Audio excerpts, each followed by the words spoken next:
Welcome to the Teacher's Toolkit for Literacy, the free podcast for motivated teachers and school leaders who want to inspire their students and school community in literacy learning. Make sure you subscribe to the show on your favourite podcast player, and for more amazing literacy resources, check out the show notes provided with every episode. Hi, I'm Sharon and I'm the host of A Teacher's Toolkit for Literacy. In every Toolkit episode, we bring you specific resources, tools, strategies, tips, techniques to help you in your job as a teacher of literacy. Firstly, we acknowledge and pay our respects to the Kaurna people, the traditional custodians whose ancestral lands we gather on. We acknowledge the deep feelings of attachment and relationship of the Kaurna people to country, and we respect and value their past, present and ongoing connection to the land and cultural beliefs. And welcome, Phil. Thanks, Sharon, and welcome back to the podcast, everyone. I'm Phil. And I'm Sharon. This is our third conversation in the series, and today we're joined again by Dee and Danielle. And this one feels like it gets to the heart of what great writing classrooms actually look like in practice, because we're talking about independence in learning. That's right. The idea that explicit, consistent, curriculum-matched teaching, from the word level right up to the whole text structure, creates the conditions for students to genuinely own their writing. Not just following instructions, but make real informed choices about their work.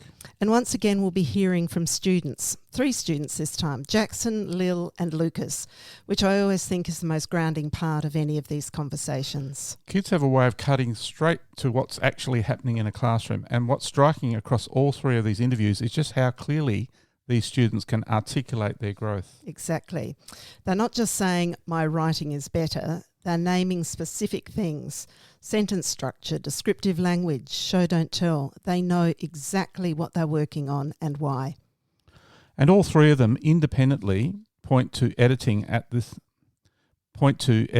the stage that's helped them most, which tells you something about how well that part of the process has been taught and embedded. There's also this really interesting thread around structure and freedom, the idea that having a clear process doesn't constrain them, it actually gives them the confidence to take creative risks. Which is exactly what we mean when we talk about independence. It's not absence of support, it's knowing how to choose and use. So, Dee and Danielle, great to have you back. Let's get into it. How have you both been? Well, thanks. Yeah, good, thank you. Oh, that was lackluster. I'm not well. Yeah, true. Sorry, that was pushing it. I think one of the things about teaching is we tend to pick up a lot of bugs because every bug that's going comes into our classrooms. Yeah. Yes, and there is close proximity, always. Yeah. But anyway, let's talk about independence in learning. What's the story behind this principle, guys?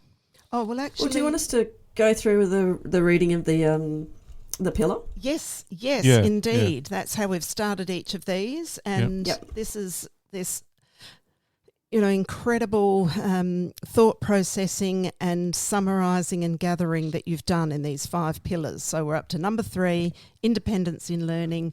We'll get it in your words. Okay, so for independence in learning, we look at critical features of writing, and they're taught explicitly and consistently, from word level work to sentence level craft to whole text structure. Student agency sits at the heart of writing process, with our students actively making informed choices, independently applying their skills and taking ownership of developing and refining their work. So we support that and scaffold that through our critical features documents, self and peer editing routines, common meta language used throughout literacy, our phrases we love door, learning intentions, our anchor charts that we have across the room, success criteria, whatever writing goal our students have, a heavy presence on conferencing, and then through the writing cycle. Excellent. There's something that after sort of last podcast, your second pillar, I thought one of the things that really helps to drive this independence part for your students too is your acute knowledge and consistent consideration that you keep giving to the curriculum. So you know exactly what students need to be independent in. You know, it's not just we want them independent. You're also you have this enormous clarity around what is it that at this year level, in this instance, year 6, what is it that we want them to be independent in? And that's what you are offering all of your students. Because last time we talked about having high expectations, but it's that curriculum, and I'm not talking about adherence to the curriculum that's boring. I'm talking about just being so, like, you are always bringing in aspects of the curriculum into everything you're doing. So I just wanted to point that out, that that's something that I don't know that we've really sort of celebrated about the work that you do, is how your knowledge of the curriculum really drives everything. Curriculum is like the roadmap, because if you don't have the roadmap, you don't know where you're going. So not that you're following exactly on the same, direction all the time, but you know all the elements that you need to bring in. Yeah. And when you bring them in is at different times. So yeah. All right. That's my little blurb. But anyway, we thought we would talk about in a bit more detail those some of those things that you talked about, like the anchor charts. If we started with something like that, how do they work? How do they work in the classroom? What's the bit more of the detail of how they work? Yeah, so during our mini lessons, we, depending on what we're doing, we'll create an anchor chart with the kids. So none of our displays around our classroom are just things we've bought and stuck up. They're all A3 or A2 pieces of white paper that either Danielle and I have written all over whilst doing a mini lesson, with all the critical points and the ideas that the kids have come up with. So especially things like the different sorts of language that they need to use, so figurative language. We have what they are, and then we also include, we collect stuff out of whether it's something that the kids have written or something that we found through reading. So everything along the way is created with the kids so they have ownership. Yeah, and an important point there is it's on paper and it stays visible. So it's not... it's up on the windows and around the room all year round. And things like, at the moment we've got our similes and metaphors up on our windows. We're teaching poetry. That comes in handy if we're not requiring it for something else. It still stays there for them to be able to access. Yes, yeah. What have you noticed about the kids using those anchor charts? What's changing? Yeah, during work time, you'll often find, you don't get that child wandering. They'll be standing at the window having a look at the charts, or at the door looking at the phrases we like. They're not just something that's stagnant that we create that sits on our wall. Our kids constantly are going back to them and using them, and we'll tend to prompt them towards those as well, rather than give immediate help straight away. Try and get them to use the tools for those as they come into us newly. Teach them those habits and behaviours. So they find them easy to use? Yeah, very much so. And because they're contributing to them as well, they know exactly where they are. They know what the purpose of them is. They know what's on them. And they can tell other kids in the class where to look as well. Have you had to change how you use them or how you construct them over the year to make them even better? Are there challenges that you've come across or have they basically stayed with the same sort of idea? No, I think they've changed from when we first started using them to how we use them now, because they are very much more student-centred these days. Yeah. Yeah. And do you keep adding to charts? Or yes, absolutely. Yeah. Yep. So they build and build. So they're not and the kids... Yeah, the kids free themselves to add. So if they're reading in a reading lesson and they find something they love that works with one of them, they'll come and say to us, "Can I add it?" Sure, go for it. Yeah. So do you have a number around the classroom at any particular time, or is it, how many would you have around?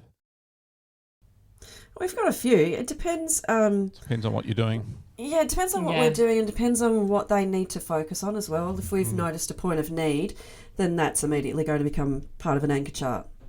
As a reminder of what they need to look into, how they construct things, what they can use.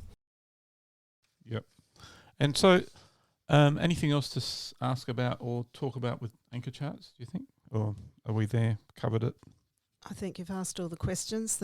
Yeah. Anything else that you want to add to that? Yep. Or forever hold your No. peace. No, I think we're good. Okay. Next one. Success criteria. Can you talk a little about how that works in the classroom? Oh, you want me to? All right. That's what That they'll was look your for. cue. So every lesson has a learning intention, which we in literacy phrase as good readers or good writers. And then we go through and figure out what is it that we need the kids to demonstrate to us to demonstrate their understanding of the concept that we've taught. So they are up on our slides in the morning. The kids write down in their books our learning intention. We go through, we talk through what success looks like for them. And then when we model a text or we get a mentor text, we point those things out in them. Right. Now, you've said something that's very natural to you in your teaching now, but is, we're just going to slow down on a little bit that you said, and that is that you begin your learning intention with either good reader or good writer, and you are very intentional about making it an action that a reader and a writer can take. So that's like that. You've just been doing that for years now. You know, that's just such an automatic part of your process. Do you find that it engages students better to have a learning intention that begins with that good reader or good writer action? Absolutely. I think they don't question themselves because we've never questioned them either. They're all good readers. They're all good writers. They just work at different levels. It doesn't make them any less than anybody else, but I definitely think it helps that mindset. Yeah, it takes off the cognitive loading too, doesn't it? They're not thinking, what are we doing this lesson? What do I have to watch out for? It's there at the beginning of the lesson for them with the success criteria, so they already have that in their mind. It can stay up on the board for as long as it needs to be, or it can be removed. Yeah. Do they form part of anchor charts sometimes? We used to. Yeah. We used to use them a lot like that, and we'd have our good readers and good writers giant notebooks. More so now because of the amount of curriculum that we get through, that goes straight into their books, whether it's their literacy toolkit or their reading response journal, for them to look back on. So they have constant access to it. So you've really got two tools going here.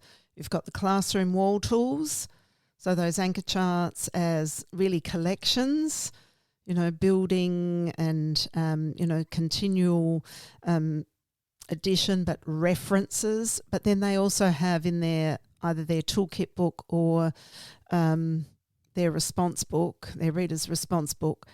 They're also putting those learning intentions in there and adding to those, I'm guessing. Yes. Yeah. Yes. Yeah. So it's really... Their personal... Yeah, it's like the anchor charts becoming personal resources. Yeah, all our mini lessons are in there through the good readers, good writers. Yeah.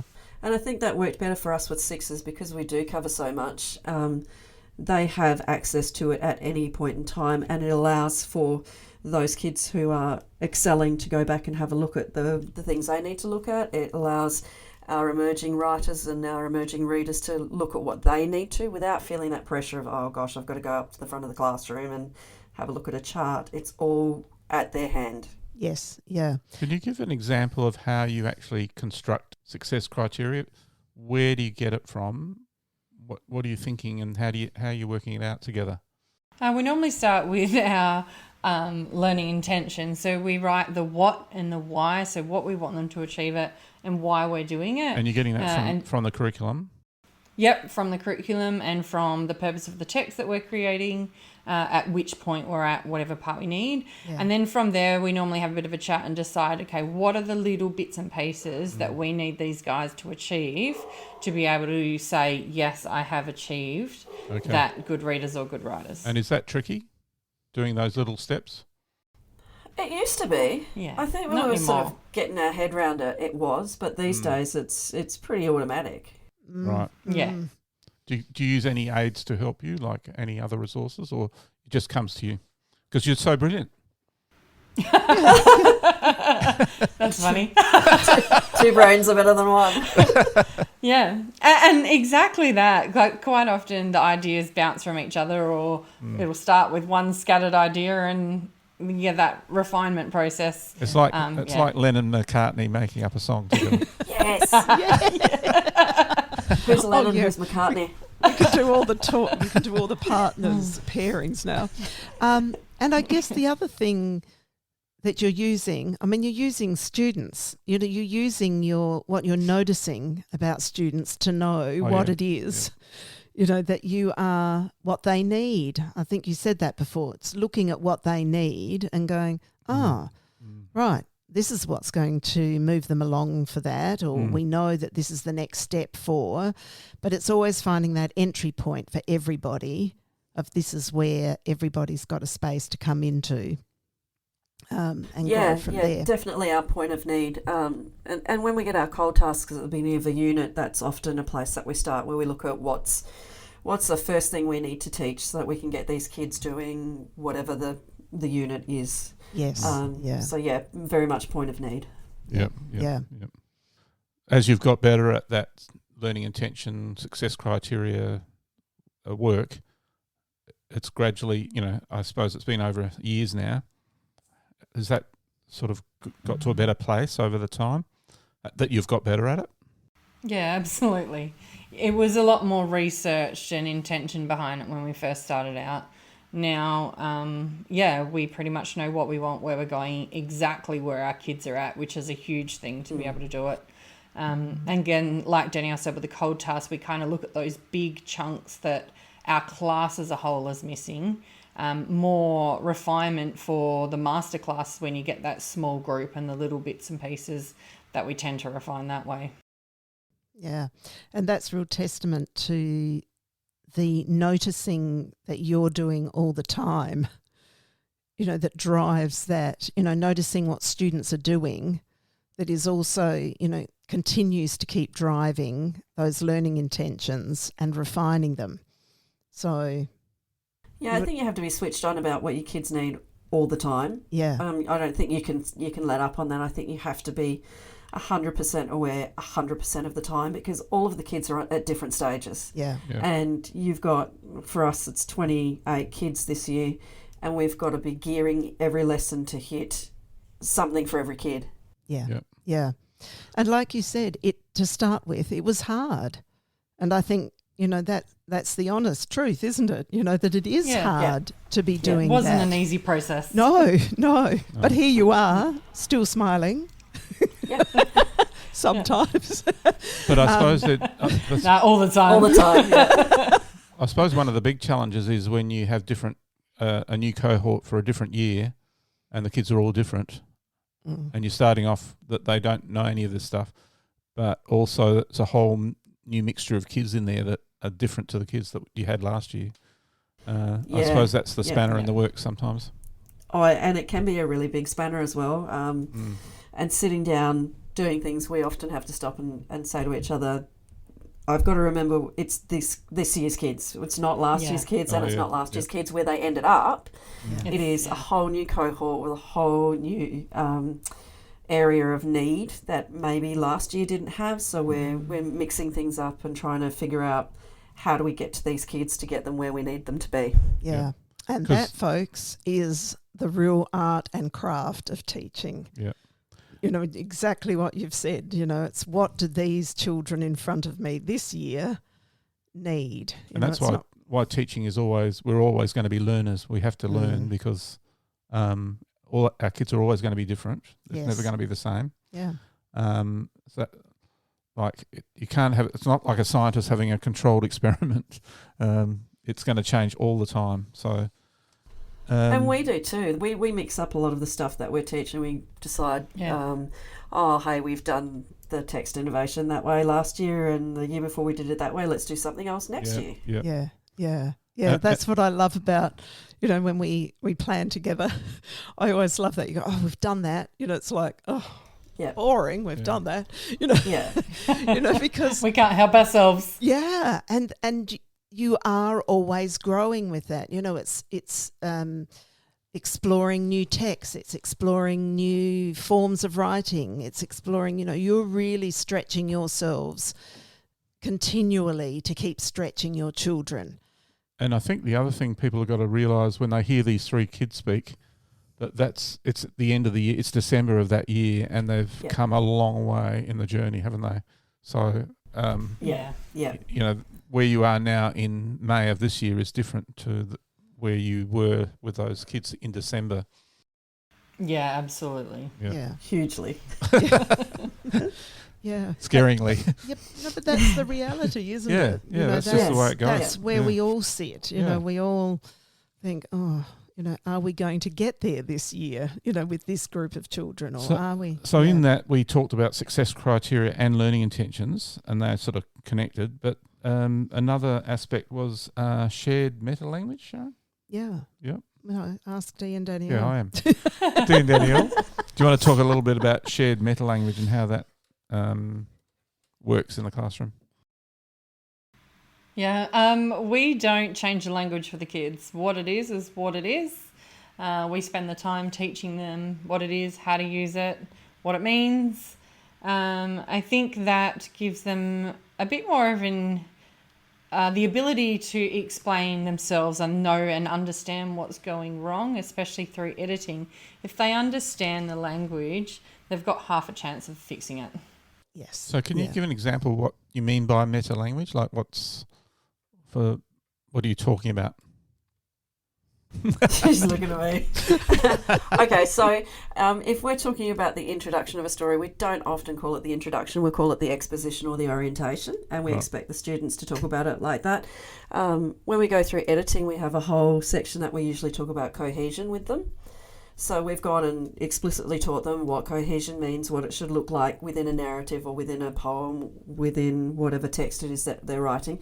And we expect that they talk about clarity, cohesion, resolutions, climaxes, challenges, everything like that. So it's nothing is, I don't like using the term, but nothing's dumbed down.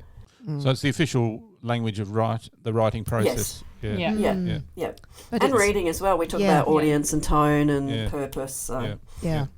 And all of those things that you talked about, they're using as writers, but they're also noticing those as readers. And that's this big connection, that the consistency of language or the meta-language is across literacy.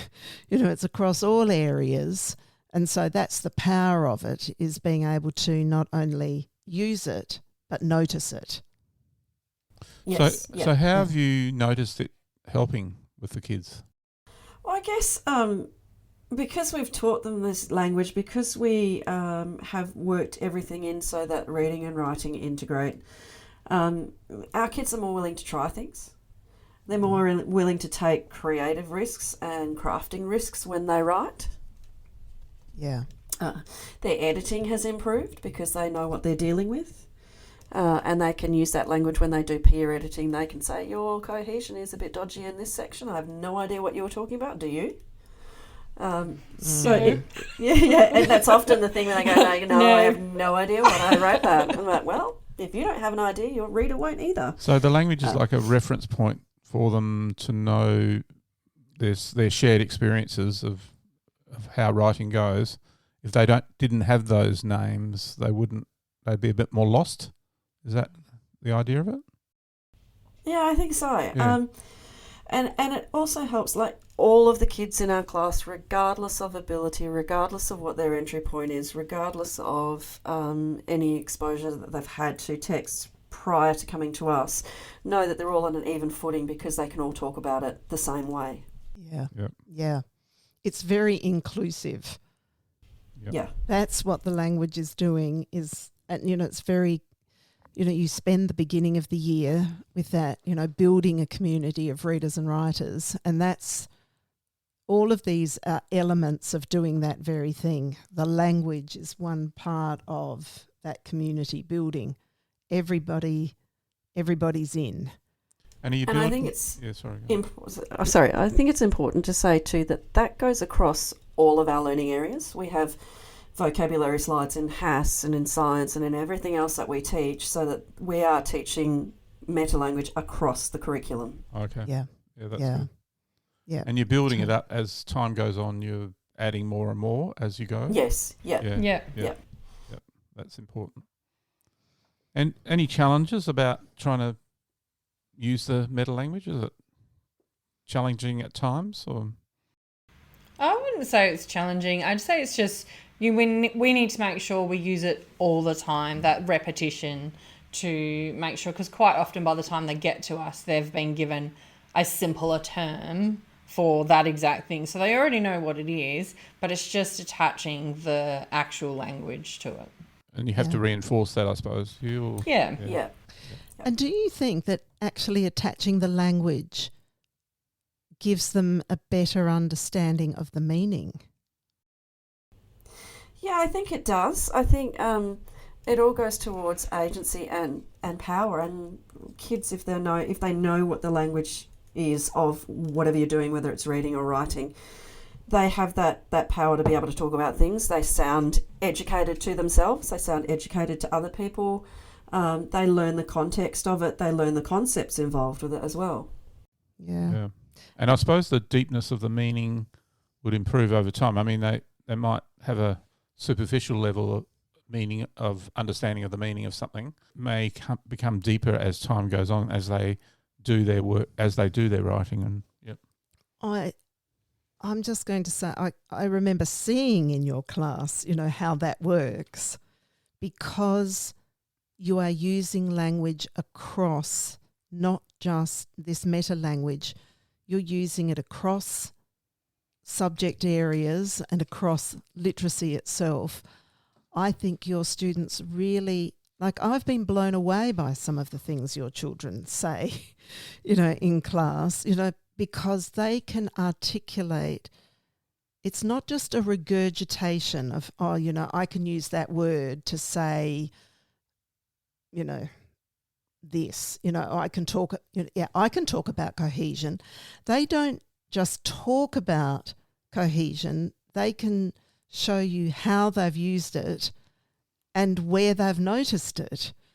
So they've got, they've just got this breadth of understanding, which gets deeper over time. Is so much deeper over time, because then they're making connections, not just at, in one subject area even, but, oh my gosh, that's like, so that connecting helps them get to deeper understanding. Yeah.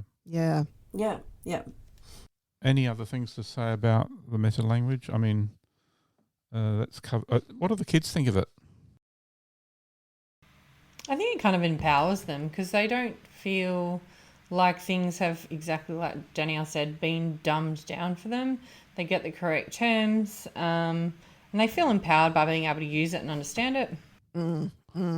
When you were teaching before you started using meta language, what was that like compared to where you are now? That's a pretty tricky. I can remember. That's a pretty tricky question. You've always been like this. I was going to say it's always. We've always tried to do it. I think the difference is now it's with intention. Right. And it's with purpose. Whereas before it was just like, we're talking about an exposition, and the kids would be like, okay, what's that? Well, now we explicitly teach that. So it's the intention behind it. But no, I think it does go to, like Dee said, empowering the kids. And once they feel empowered, everything about them changes. Yeah. Yep. And any specific tools you use that help with the meta language, or we've covered those, or? I think it's just the repetition, the explicit mini lesson, and then it's a constant. We don't ever change it. It's their daily life. Yep. Yeah. Now moving right along to self and peer editing, guys. Yes. How does that work? I in the know we've classroom? talked a little bit about it, but let's use this as sort of the. We'll finish up with this one before going into the. Yep. But what? You ask the questions. What have you always asked? How does it work? How does it work in the classroom? Yeah. Self and peer editing. Yeah. So along with that meta language, we created a school-wide editing code. So we actually have, and there was discussions back then whether we have like a junior and a senior, but the decision was made to have one editing code and to teach it as it comes into the curriculum. So even right from the get-go in pre-primary and year one, our kids in our school see that same chart in every classroom. And then we also have the checklist that goes with it. So the kids actually have a laminated thing with a whiteboard marker as they go through their work. Other than that, we do actually break down our editing a whole lot more. So kids will write a draft, we'll see that it's done, and then they go through an editing. They normally start with punctuation and grammar. And then we'll move on to whether, depending on what we're doing, it could be vocab, it could be language. Yeah, so we kind of move them on through process. And the last thing they do before they submit their draft is they do a peer edit. So it gives that reader's perspective, someone to sit and listen to their story and say, hey, that's great, or I was a little bit confused here, I think you need to add something. So always reflecting back to that reading as a writer. Yeah. So the checklist is actually not just a checklist, but a process. Yep. Yes, and they are across the year levels. They're aligned to curriculum, so everything at that age group that they're required to do. You've seen it work really well. Why? How has it worked well? Why has it worked well? I think because it's like the success criteria. The kids can see it in front of their face. They know exactly what they need to look at exactly what point in time. And the same with when we break our editing process down into those segments, by allowing them to concentrate on punctuation and grammar, that's all that they need to look at. So they're not overwhelmed by, oh my gosh, I've got to look at cohesion, I've got to look at this, I've got to look at something else, I've got to look at 15 different things. It's that I guess the micro focus on specific things at specific points in time, and they know that one of the last pieces of editing in year 6 will always be cohesion and clarity, which we link back then to purpose and audience. Yep. Yeah.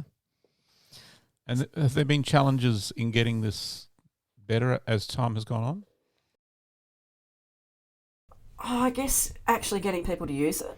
Is probably the biggest challenge, and students and or not teachers? just kids, but both. Both. Yeah.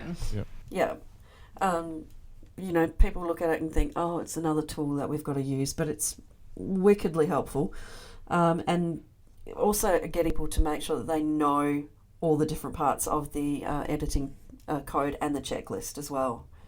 Yep. Yeah, it has a huge impact on their writing. Like most of our kids through the interviews, they all go back to editing being one of the most crucial things they go through the writing process. Yep. Amazing. One of the brilliant things, one of the brilliant things we had a couple of visiting authors who kids asked them about the writing process, and they said one of the most important things that you're ever going to have to do when you write is edit more than once. And having professionals come in and speak to the kids about that sort of stuff, just it was coming from someone other than their teachers, so they actually paid a bit more attention to that as well. Yeah. And it will come through in the interviews. It is seen as something, not just an expectation, that's coming from the teacher. It is about empowerment and agency, that I as a writer can improve what I've written and make it better for an audience, on all those different levels. Just one thing at a time, not everything at once, but the power of being able to do that, not just I wrote it, I don't think it's so good, but, that's as far as it's going to go. You're planning, and of course in episode 5, when we get to talk about the writing process, then that really, we'll really see it with its full legs, in how that works across all of the writing process cycle. Yeah, not cycle. But I think we're probably at the stage where we can play the interviews with the 3 children. But before we play those, Sharon, you and I will just summarise some of the key themes. Yes. So having listened to Jackson and Lil and Lucas, we found that there were some commonalities, themes and connections that we saw across those. So one of the first ones was that there is this structure that provides a foundation for freedom. So all three students articulate in their own words that having a clear, predictable writing process doesn't limit them, it frees them. Jackson describes structure as telling you what you're doing, while freedom ensures you want to do it. Lil finds that deadlines and checkpoints sharpens her focus, and Lucas sees the cycle as giving him time and stimulus to think more deeply. Each student has internalised the process rather than merely following it. And another theme is editing as the most valued stage, which we've been talking about. Unprompted, all three identify editing as the stage that improves their writing most. Jackson values the clarity it brings to a basic draft. Lil points to peer suggestions as what makes her story worth reading. Lucas uses it to test rhythm and reposition ideas. This consistent finding across three different writers suggests the editing stage is particularly well embedded and understood. Do you guys want to do any of these, or do you want us to keep going? Oh, no, you take it away. That's great. We'll give you a breather. Yeah. Then we move to another theme, tools that build self-monitoring. So the tools we've been talking about in this session, so success criteria, critical features documents that Dee and Danielle have talked about in podcasts 1 and 2. And if you haven't heard those, head back to those podcasts to learn more about the critical features documents. Editing codes and learning intentions are referenced by all three students, not as teacher tools, but as their own reference points. So I've probably confused that by adding in so much information, but all of those tools, the three students talk about them as not teacher tools, but their own reference points. They describe actively using these supports to check their work, focus their attention, and know when something is complete. The meta language is clearly shared and functional. And another theme is growth they can name. Each student can articulate specific, concrete improvements in their writing. Jackson targets show, don't tell, and description. Lil identifies longer sentences, paragraphs, and structural language. Lucas focuses on vocabulary diversity and sentence structure. This specificity suggests students have genuine ownership of their development, not just a general sense of getting better. Lucky you got that one. Yeah, thank you. And lastly, writing as audience aware. So the theme of being audience aware. All three students show awareness of writing as communication. Jackson values reader feedback. Lil monitors for clarity and understandability. Lucas explicitly describes learning to think like a reader through peer response. Independence for these students includes responsibility to an audience, not just personal expression. And so do any of us want to comment on any of those before we start to play the three interviews? But after the interviews, we can have a little bit of a chat about anything as well. What do you think? Well, all I think is it's just so exciting to hear these three children just so passionately talk and so articulately talk about themselves as writers, and to think that, that's just 3 out of 20-something writers in the classroom, who are all in there going about their independent writing business. There's this real energy. And I've got to say, they're really articulate. Yeah. It's a really, really interesting listening to them. Yeah. Meta language is alive and well. Yeah.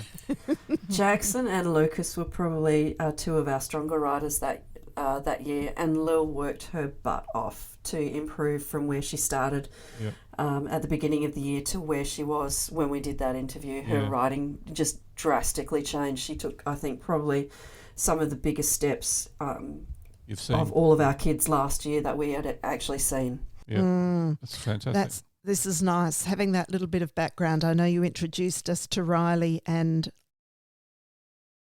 Kobe, thank you. Last time, so this is nice to have that introduction to Jackson, Lil and Lucas. And here we go, folks, with the 3 interviews. Thank you. The 16th of December. Jackson, how do clear expectations or our success criteria help you feel confident about what you need to do in each writing task? Well, I think it's good because it gives you an idea of what to do and like from first to last. And it also helps you understand what you do next. Like once you draft, then you need to print and edit. Nice. Writing often follows a predictable structure, so we plan, we model, we practice, we revise. How does this structure help you understand what to do next? Well, it helps me understand because if it's always like that, you know what's going to happen. So once you finish drafting, you would print it and then you would edit it and revise it and eventually print it. Excellent. And publish it. Nice. The writing cycle has specific steps in it. How does following those steps in order help you to stay organised and complete your work successfully? So it wouldn't make sense if you just typed it and then just draft it. First you would draft, and then you type it, and when you type it you can edit out the things that need fixing or you just don't like. Nice, well done. How do things having like checkpoints and editing codes or writing intentions make writing feel easier or clearer for you? It's easier because it tells you like stuff you need to focus on, like especially in the editing process, because for example like punctuation is a big one, and you especially punctuation because there's like capital letters, full stops, commas, semicolons, all of that. Excellent. How do the critical features documents that we give you help you know exactly what needs to be included in your writing? Well, the reason why it's there is because it tells you like when we're doing drafting and when we're doing typing and publishing. So you know when you need to start wrapping up like drafting or publishing. Excellent. When you move through the writing process and you go from planning to publishing, what improvements do you notice in your writing and how does that process help you achieve them? I think when you start drafting it's pretty much like a basic idea, but when you type it and edit it, it becomes a bit more clearer and well thought out. Excellent. Can you describe a moment when you were revising a piece and it completely changed its direction for you for the better? Well, one time was like the ballads. Some of the rhymes didn't quite work with the story, so I changed it and it got really good. It did get really good. Yeah. Yeah. How do you balance the safety of having structure with the freedom to take creative risks in your writing? Well, you need structure so you know what you're doing, but you need freedom so you know you want to do something. For example, it's not a very good write if you don't want to write about it something. It's just not as good as something that you want to write. Yeah, so saying that you've got your interest in your writing. Very nice. What part of the publishing or the sharing stage excites you the most and what part challenges you? Well, the part that excites me the most is that what people think of my writing and stuff that I could change or work on, and the part that challenges me is how to incorporate those changes. Excellent. And last one, looking ahead, how do you hope that your writing process evolves as you grow more confident and independent as a writer? Well, I hope that I'll get better at like show, don't tell, and maybe more description, so we become like a real story. Excellent. Thank you very much for your time, Jackson. Thank you. Interview with Lil on December 16. Lil, what improvements have you noticed in your writing as you've moved through the full writing process from planning to publishing? I've used a heap more descriptive language and made all my writing longer and more understandable, and my brain's gone. Yeah, no, that's good. Which stage of the writing cycle, so we do planning, drafting, revising, editing, publishing, has helped you grow the most as a writer, and what improvements came from that part of the process? Mine would probably be editing, because if people give you suggestions can help with making your story a better one to read. Perfect. How have clear expectations or our success criteria, like our critical features documents, helped you understand what strong writing looks like so that you can aim for higher quality work? Stronger writing, I've aimed for higher descriptive language and everything to make it sound better. Longer paragraphs, better writing, everything like that. Great. When you're working on a writing task, how do the expectations or the learning intentions, when we'd write out our learning intention for the day, our good readers and good writers, help you check whether your writing is on track? Normally there'd be something like, do you have success criteria would also help with it, because it would say stuff like, do you have a descriptive thing, and helps you with anything, introduction, conclusion and all that. Yeah, excellent. How do the critical features documents that we give you at the beginning, they're the ones that have the timetable of when each lesson's happening and then the bottom writing traits on it, how do they help you understand the key elements that need to be included in your writing? They helped me with knowing if how I could do it, and if I should, how long I have to complete the paragraph also to do it, basically. Excellent. Can you give me an example of a time when the critical features document helped you improve a part of your writing? So maybe it helped you with your ideas or your structural language use. Is there a specific thing? It mainly helped me with my structural language use. Nice. Was that with your narrative writing or with poetry or explanations, or did it kind of work all of them together? Probably narrative. Yeah. How do expectations or the rubrics influence the way you revise your draft and decide which changes are most important to make? Is that what? So when we give you the editing charts, so how do things like those or the critical features documents, how do they impact how you revise and what you're going to keep and what you're going to change? They helped me a lot with descriptive language, because I've got a lot better at paragraph length, descriptive language, punctuation and all that stuff. Excellent. So when you edit, how do the critical features help you focus on specific things? Again, it's a very similar question, like your punctuation, your sentence structure or your clarity.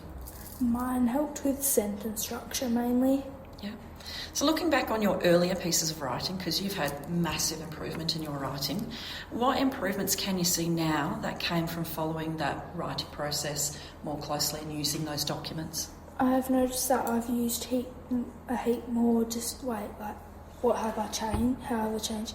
I've used more longer words, more descriptive, longer sentences, longer paragraphs, longer stories, more show don't tell in introduction and conclusion and all that. Excellent. And how have the clear expectations, any checkpoints we do, like when we say you've got to have this one done by this date and we bring it in for editing, and the critical features help you feel more confident about what you need to do to produce a high quality final piece? I feel like with the time one that it makes me get my work done a lot faster and it makes me focus a lot better. Excellent. 16th of December. Lucas, how would you describe the full writing process of planning, drafting, revising, editing and publishing, and how it guides you from an idea to a finished piece?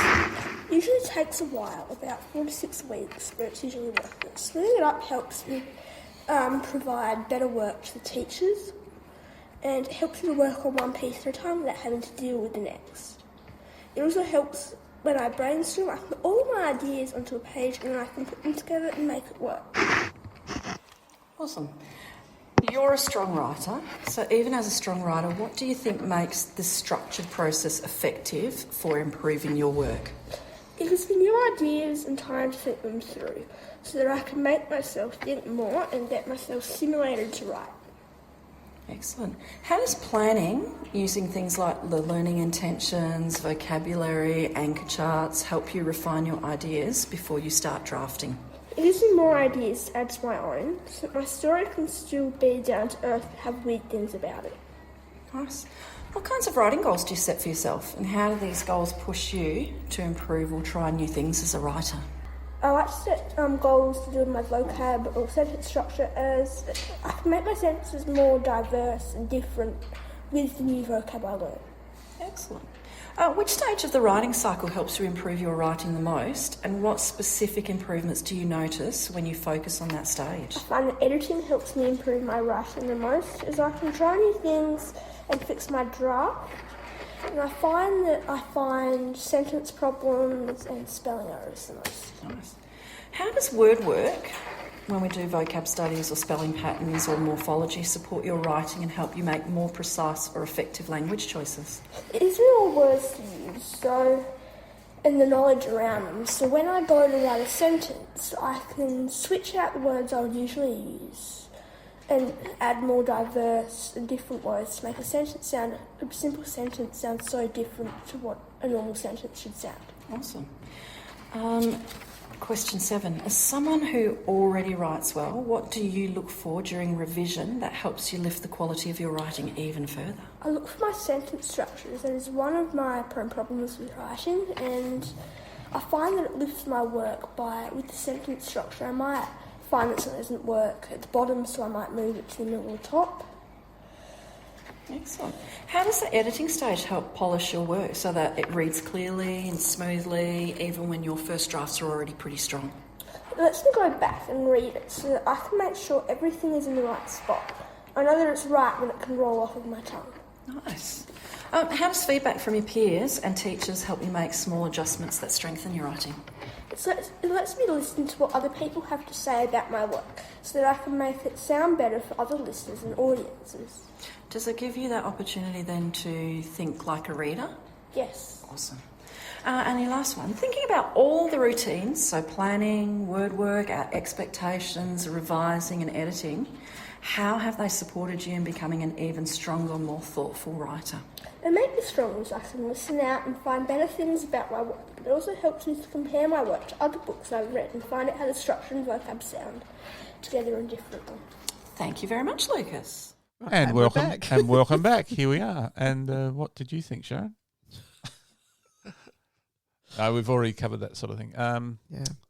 Is there anything else we could talk about with? Anything you would want to say to wrap up about those students even? Wrap up. I think there's a little comment that Jackson makes where he says it's always like that, and he's referring to the routine. So the predictability of what he knows coming gives him that opportunity to be creative and to take a risk and step outside the normal box because he knows what's going to happen every step along the way.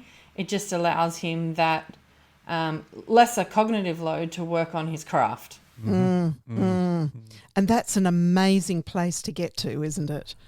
You know, where you can be working on, that's that real choosing and using, knowing how to use those things, knowing the predictability of it, to be creative and experimenting and exploring, and to be doing that beyond year 6.